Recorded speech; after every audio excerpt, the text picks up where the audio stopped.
¿Qué tal a todos los seguidores de Panamá América? Hoy nos encontramos con Lisette Contacín, actriz y presentadora de televisión, quien nos va a contar un poquito acerca de su carrera y también de su vida personal. Bienvenida a las cámaras de Panamá América.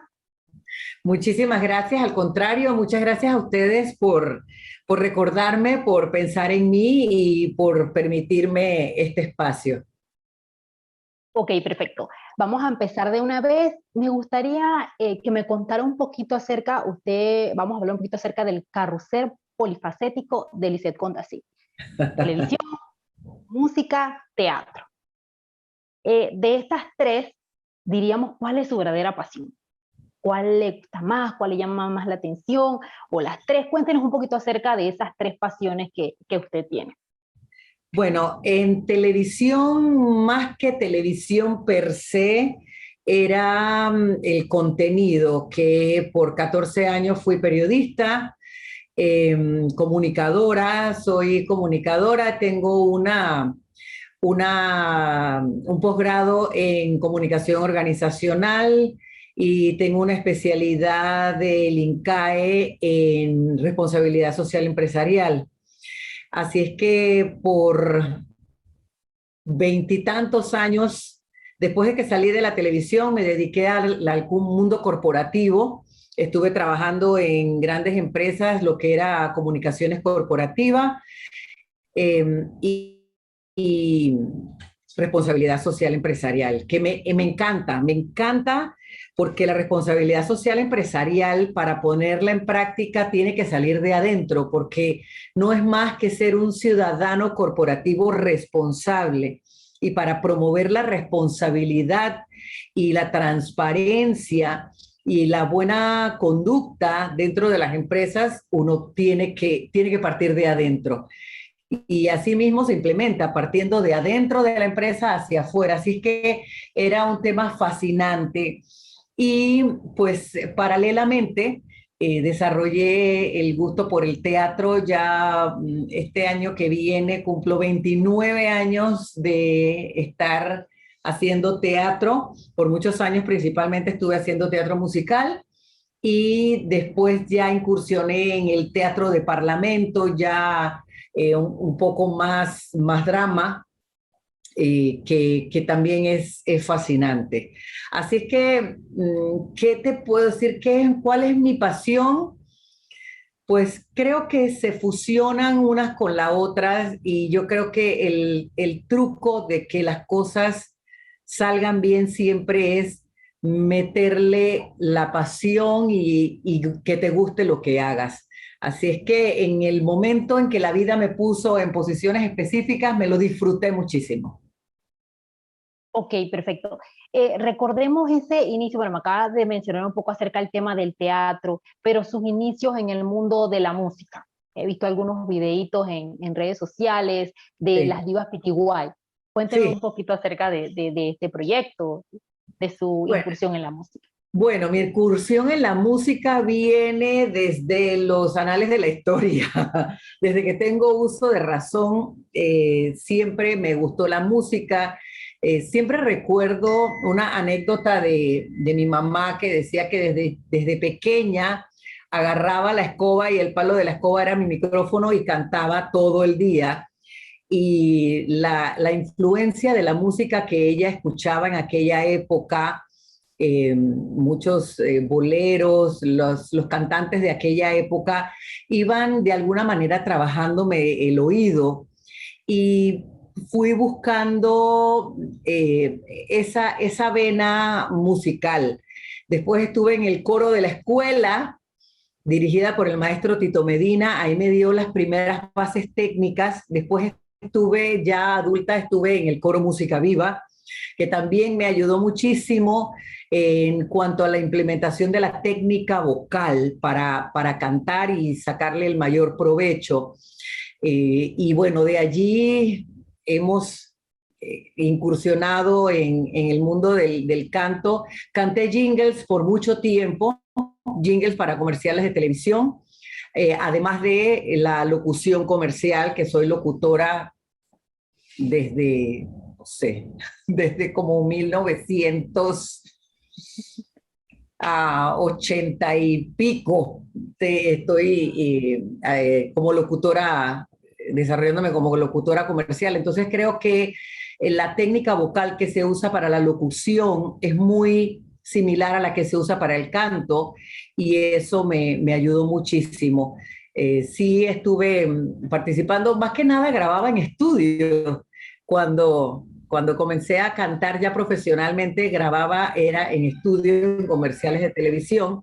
Y posteriormente, cuando incursioné en el teatro musical, fue que comencé a cantar ya públicamente y ya me llamaban para participar en conciertos y en diferentes actividades. Y bueno, una cosa fue llevando la otra. Ok, perfecto. Siguiendo con el tema del teatro, una obra que le haya marcado más y por qué. Uy, definitivamente Evita.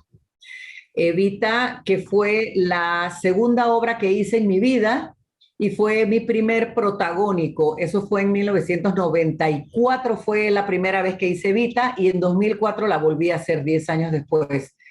Así es que yo he hecho Evita 2 veces.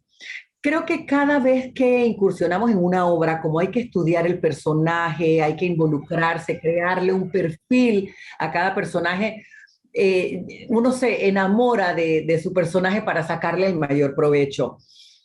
Pero definitivamente si hubo una obra que marcó mi vida, a pesar de que fue la segunda obra que hice, porque después han venido muchas más, que han sido muy especiales. Les he tomado mucho cariño a los personajes y cuando termina la obra, ay, es un desgarre que hasta lloramos porque fue todo un proceso de análisis, de creación de personajes, de crecimiento humano, porque en cada personaje te toca analizar las razones por las cuales ese personaje actuaba de tal o cual manera.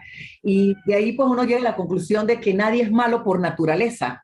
Uno es malo porque el entorno te vuelve de esa manera reaccionando a ciertos impulsos que te da la vida.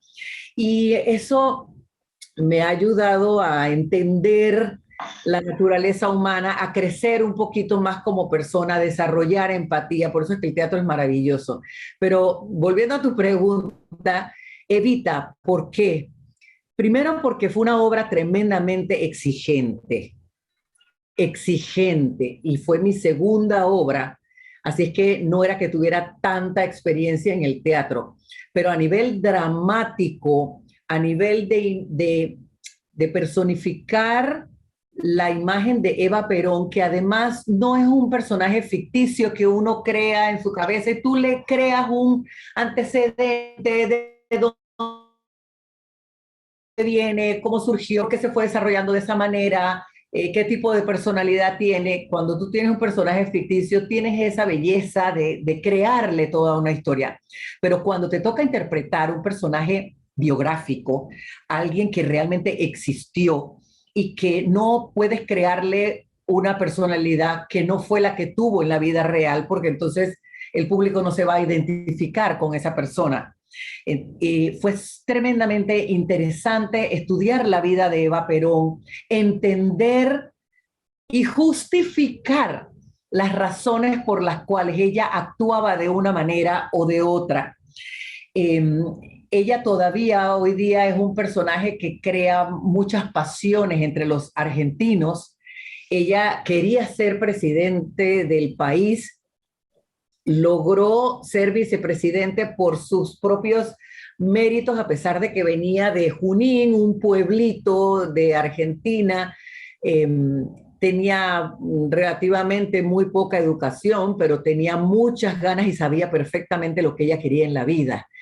Y su personalidad arrolladora, intensa, que iba quitando del camino todo lo que le estorbaba para lograr su cometido, sus objetivos en la vida, sus méritos, cómo el pueblo la amaba de una manera apasionada porque ella se entregaba a ese público, a ese pueblo al cual ella quería reivindicar contra los aristócratas. Es una historia fascinante, la historia de Eva Perón, y mi reto era personificarla de tal manera que en el público que viera la obra también se creara esa dualidad de sentimientos de que o la amaban o la odiaban.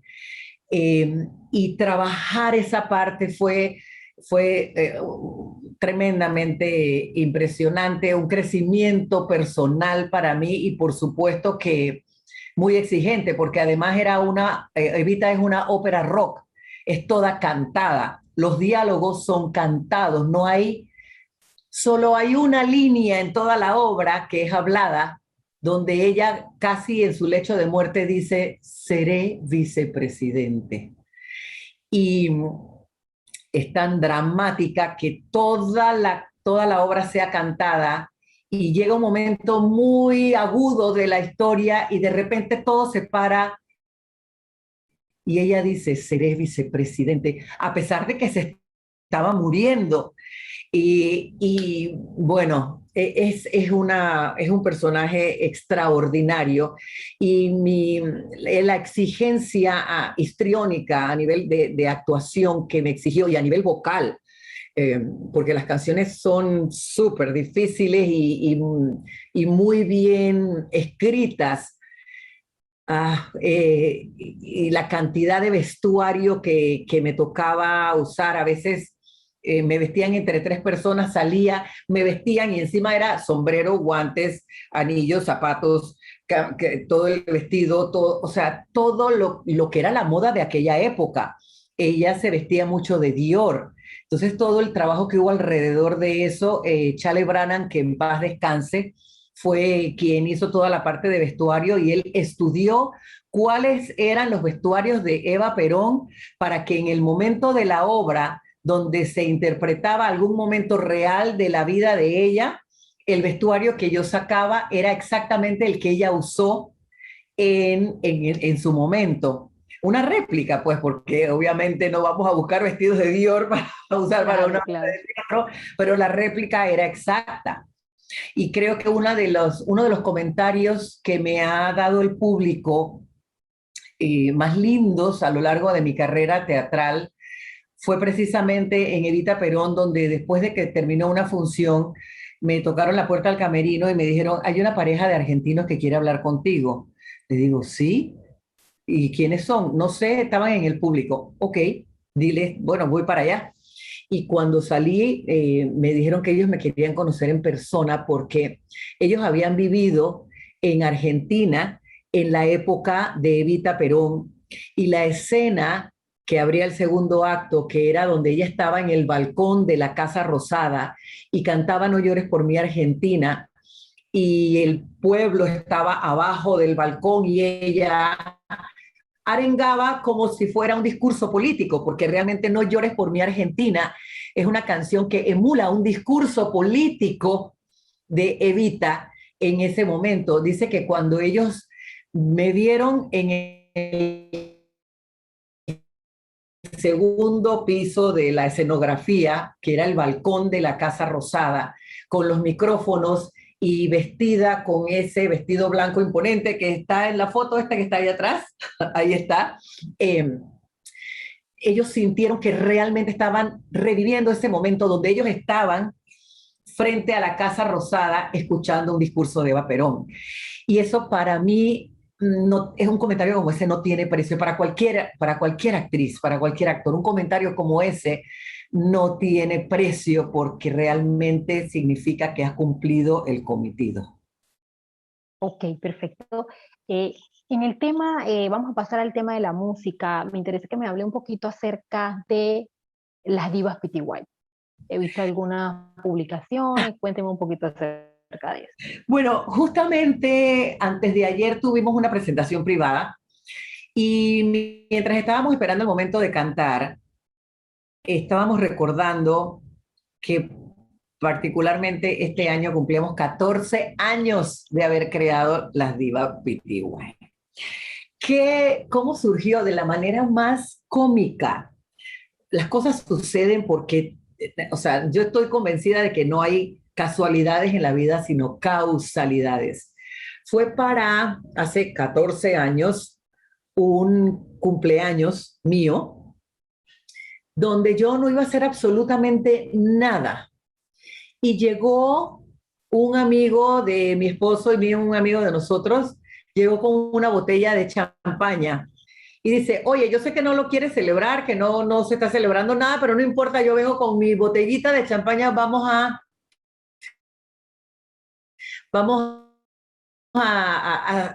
celebrarlo aquí entre los tres y echamos cuento.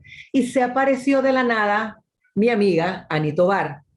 Se me apareció con un peluche de Dory de Buscando a Nemo, porque ella dice que yo tengo memoria de corto plazo, a mí se me olvida todo, porque siempre estaba preguntándole que, ¿cuándo es que? O sea, todo se lo pregunto varias veces. Cuando no lo apunto, se me olvida el detalle. Entonces, ella dice que yo tengo memoria de Dory. Entonces se apareció con un peluchito de Dory y con un CD de Pandora, donde hacían un concierto en vivo despidiéndose porque se iban a separar. Entonces, entre la botellita de champaña y pusimos el DVD en la televisión y estábamos viendo el concierto y nos pasábamos cantando las canciones porque ella y yo somos fanáticas de Pandora y cantábamos las canciones y hacíamos, de repente, de la nada comenzábamos a hacer los dúos y de todo y me volteo y le digo a Ani, oye, ¿tú sabes qué? Nosotros podemos hacer esto, nosotras podemos hacer esto y ella, sí, ¿verdad? Y allí comenzamos a planificar qué íbamos a hacer, cómo lo íbamos a hacer y bueno, todo lo demás ha sido historia, poco a poco ha surgido, a veces, muy esporádicamente hemos hecho conciertos abiertos. De hecho, estábamos pensando para el otro año, que cumplimos 15 años, hacer un concierto, pero cantar con las divas, que son Janelle Davidson y Annie, eh, es más que un placer, porque las tres estamos como muy conectadas con las voces y de una vez vamos sacando las armonías, tú vas para arriba, yo me quedo en la melodía, yo voy para abajo, tú subes, yo bajo, y de una vez nos coordinamos y van saliendo las voces, van saliendo las armonías, y queda espectacular. Y nosotros tenemos la particularidad, y ya me he dado cuenta que es un elemento recurrente, que nosotras tenemos un repertorio muy variado para todos los gustos, y resulta que comenzamos a veces con canciones un poco suaves, que con las tres voces de armonía, todo muy bonito, y poco a poco vamos calentando y metiéndole más ritmo y más ritmo. Y ya nos ha tocado varias veces cantar en eventos privados, que es donde principalmente cantamos, pero particularmente nos tocó hacer un concierto para un evento de cierre de embajadores de Latinoamérica que se iba a llevar a cabo en el Ministerio de Relaciones Exteriores una noche. Y todos iban de saco, corbata, las señoras de vestido largo, todo era como muy encopetado y nosotras estábamos un poco temerosas de que fuera un público difícil de atrapar. Ujú. Y comenzamos suavecito, muy bien, vieron la comida, ellos nos veían, nos aplaudían, todo muy bien, algunos por ahí cantaban, nos acompañaban cantando, pero de repente cuando les fuimos subiendo el calor a las canciones, de repente uno se para a bailar, una pareja se para a bailar, otra y nosotros, ay, muy bien, ya se iba rompiendo el hielo y al final que nosotros cerramos con un mix de disco music de los 70s, 80s, eso estaba que parecía, o sea, era como si fuera un baile completo, ahí todo el mundo perdió hasta zapatos y la gente bailaba y brincaba y cuando nos dijimos, bueno, con esto nos despedimos, muchas gracias, han sido un público maravilloso. Y la gente, no, pero se arrebataron, que se pararon a gritar otra, y nosotros, ¿qué hacemos? Ya no tenemos más nada, porque practicamos un Claro, un repertorio repertorio. específico Ujú. y de repente dije, bueno, vamos a improvisar, porque es que nosotros sí tenemos música muy variada y tenemos de repente un mix de rancheras, un mix de música, tenemos canciones de autores nicaragüenses, mexicanos, peruanos, no sé qué. Entonces nosotros decíamos, ¿quién es de México? La gente de México aquí, y de Puerto Rico aquí, y dominicana aquí. Entonces nos pedían música, bueno, Guatemala, de Guatemala. Y nosotros, ¿qué hay? Bueno, de Guatemala, ¿qué tenemos? Y entonces íbamos cantando y de repente, cuando al final ya la gente no nos dejaba irnos, comenzamos a improvisar, pero es que tenemos unos músicos maravillosos que ya nada más nos entendemos con vernos. Y comenzamos que bueno, y comenzamos a tocar, y que bueno, para los dominicanos que no habíamos complacido en la noche, vamos con merengue. Era una cosa que no nos dejaron irnos. Fue tan espectacular que marcó como una presentación muy especial. Y de ahí en adelante, la verdad es que hemos visto que el fenómeno se repite. Comienza todo muy estirado, muy elegante y al final está todo el mundo destornillado bailando con nosotras y la verdad es que no hay mayor satisfacción que ver cómo el público responde. Así es que nosotras seguimos y siempre nos llaman como para eventos corporativos o para fiestas privadas y, y bueno, y ahí seguimos. La verdad es que lo hacemos porque simplemente nos encanta. Ok, perfecto. Qué bueno. Pasando al tema de la televisión, ¿cómo fueron esos años en televisión? Pues, Alta, baja, ¿cómo fueron esos años? bueno, mis primeros años de profesional fueron en la televisión. Yo salí de la universidad calientita del horno, pasé a la televisión. Yo realmente estudié comunicación, pero yo no quería salir en televisión, yo quería trabajar tras bastidores, yo quería trabajar en producción y trabajar todo lo que era edición, filmación, todas esas partes, estar detrás. Yo creo que la mayoría de los estudiantes que entran a estudiar comunicación como tal, más bien van buscando producción más que el contenido delante de pantalla. Y bueno, varias veces se me presentó la oportunidad de hacer casting para noticieros y yo decía, no, no, yo no quiero, no me interesa, no, yo no quiero irme por esa línea, yo quiero irme por el otro lado. Entonces, se me presentó la oportunidad de trabajar en RPC como jefa de promociones, haciendo textos promocionales y guiando a los locutores y todo un mes porque la persona que era la jefa en ese momento se iba de vacaciones, tenía que irse por un mes entero y eso no podía quedar solo. Así es que me contrataron para hacer el mes, pero dentro de eso se presentó la corredera de una cuña promocional que estaba vendida y que tenía que salir al aire y en el momento no estaba ninguno de los dos locutores de planta de RPC en ese momento, que no habían voces femeninas como promociones, solamente eran voces masculinas, que eran las voces de Álvaro Muñoz y de Miguel Fernández, voces emblemáticas, maravillosas, que eran las voces que hacían las promociones y la identificación de planta del canal. Entonces, cuando yo pregunté por uno, no estaba y el otro estaba en el médico y se formó el pánico y tenía que salir al aire, la cuña ya estaba pautada y estaba apagada. Entonces, el editor, que es Humberto Chávez, en ese momento me dice, oye, pero locútala tú tienes licencia de locutora, ¿no? Locútala tú. Yo dije, bueno, sí, yo tengo licencia, pero, o sea, como aquí son locutores hombres, yo no sé si eso es una política de la empresa, yo no sé qué. Me dice, aquí hay que resolver, tú dale. Yo dije, bueno, dale, pon el micrófono, hay que resolver, vamos. Era de los MTV Video Music Awards. A mí jamás se me va a olvidar eso.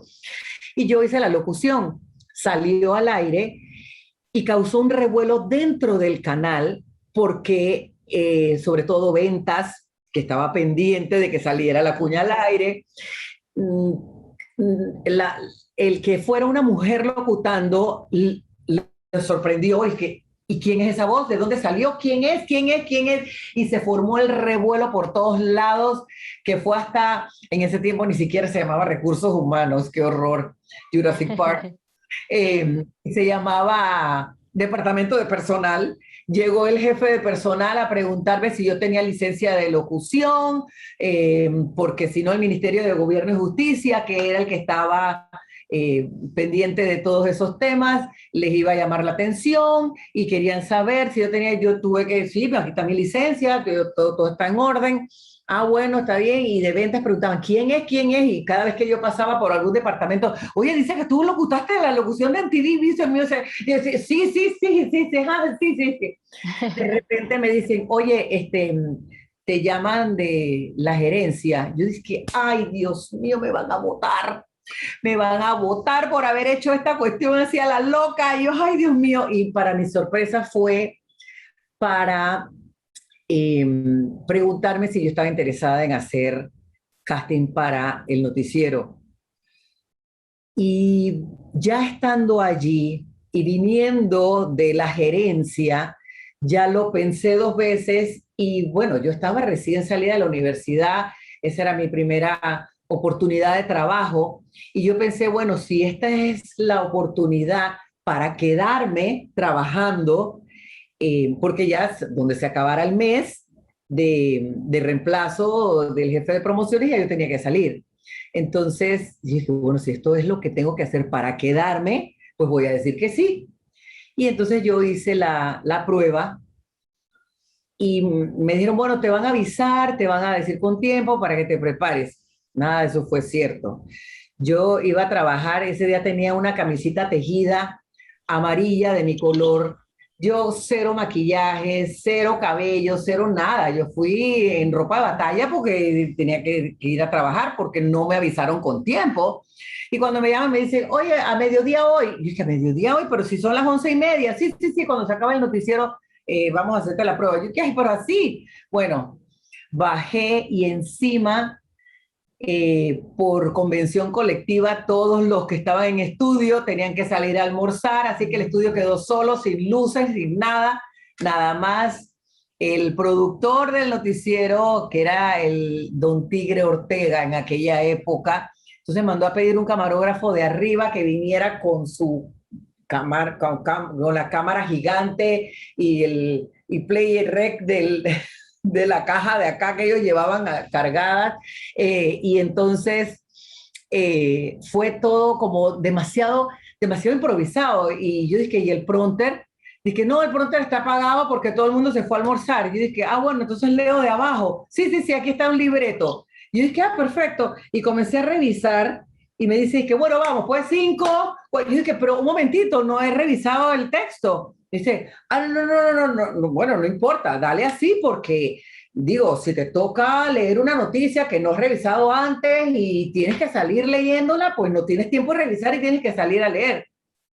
Dije, bueno, está bien. Y comencé yo a leer. Y leía y leía y leía. Y yo en mi cabeza decía, pero ¿será que me van a poner a leer todo el noticiero? Y leía y leía hasta que, bueno, llegó un momento en que yo misma me cansé y despedí. Digo, amigos televidentes, esto ha sido todo por hoy. Muchas gracias por su atención. Los esperamos mañana con más noticias. Terminé. Y porque él no me decía, para ya, sigue, no, o sea, nada, nada. Yo leía como una carretilla. Y bueno, nada, terminé y se acabó. Y después, bueno, se lo llevaron a gerencia. Don Jaime de la Guardia era el que era gerente general en aquella época de RPC Televisión. Y me dijo, cuando me reuní con él, me dice, ya vi tu prueba. Y dije, ajá. Y me dice, yo nada más tenía 22, 23 años, o sea, estaba tiernita, era puro, pesaba como 100 libras mojadas. Y entonces me dice, en la noticia número 11, solamente tuviste un pequeño error que corregiste muy bien y seguiste. Ajá, no sé qué me quería decir con eso. Me dice, no, te podrás imaginar cuántas veces he visto este video. yo no sé ni cuántas noticias leí, pero en la noticia número 11 él dice que hubo un pequeño, pero corregiste muy bien y seguiste. Entonces me dice, negociemos. Yo dije, bueno, yo lo único que quiero es quedarme. Porque eso es lo que yo quería, quedarme en el canal. Pero bueno, yo le digo, bueno, si me dejan trabajando en producción, yo leo noticias. Porque yo lo que quería era trabajar en producción. Bueno, con el tiempo, poco a poco, el tiempo me llevó a Noticias del Todo, porque en ese tiempo, no sé si todavía lo hacen, salían encuestas, bueno, creo que todavía lo hacen porque tengo compañeros de noticias y compañeros de televisión que me decían que después de tener como 18 años de haber salido de la televisión, todavía mi nombre salía en las encuestas de credibilidad de los locutores de noticias de televisión. Y esas encuestas las hacían mucho en la época de nosotros y las encuestas siempre salían que Celiano Fonseca, mi compañero de toda la vida, y yo estábamos arriba del resto de los locutores de noticias. Y había un analista de noticias y demás que decía, pero ella, ¿por qué está en producción? A ella la tienen perdiendo el tiempo en producción. Pasa la noticia del todo porque ahí tienes, o sea, una, como un rating seguro. Pásala del todo a noticias. Y bueno, me ofrecieron pasar a noticias del todo con los años y yo me fui a noticias del todo porque sentí que allá podía hacer mucho más, porque yo en noticias por los primeros años solamente leía el noticiero, bajaba corriendo de producción y leía el noticiero, pero ya después me fui involucrando más con las noticias, ya hacía reportajes, ya después pertenecía a una división de periodismo de investigación. Fue interesante porque yo decía, yo no quiero corretear políticos. Yo no quiero corretear político. Me dicen, no vas a corretear político porque además tú tienes que estar fresca para el noticiero. Tú eres ancla del noticiero, no puedes estar correteando político. Entonces, más bien me pusieron a hacer periodismo social y periodismo de investigación de temas que no eran del día a día, por ejemplo, temas científicos, temas sociales. Después quedé haciendo La Huaca de la Esperanza, que era un segmento que tenía mucho pegue en el noticiero. Después hacíamos periodismo ya en el interior del país con temas puntuales que me parecían súper interesantes. Sí, fue una experiencia maravillosa por el tiempo que duró.